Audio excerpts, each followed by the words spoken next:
હવામાન વિભાગની આગાહી મુજબ દક્ષિણ ગુજરાતમાં ફરી વરસાદે ધમાકેદાર એન્ટ્રી કરી છે। રાજકોટ જિલ્લાના ધોરાજીમાં વિરામ બાદ પુનઃ વરસાદે પોતાનું આગમન કર્યું છે। ધોરાજી સહિત આસપાસના ગ્રામ્ય વિસ્તારોમાં પણ ધીમી ધારે વરસાદ શરૂ થયો હતો। વીજળીના કડાકા ભડાકા સાથે ફરી ધોધમાર વરસાદ શરૂ થયો હતો। અસહ્ય ઉકળાટ બાદ અચાનક વાતાવરણમાં પલટો આવ્યો હતો અને વરસાદ શરૂ થતાં ગરમીથી રાહત મળી હતી।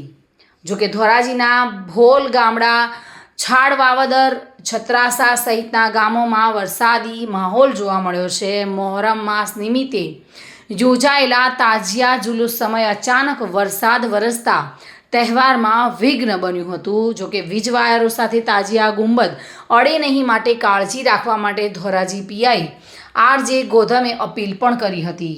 જોકે મેઘરાજાના પુનઃ આગમનથી જગતના તાતમાં ખુશાલી જોવા મળી રહી છે।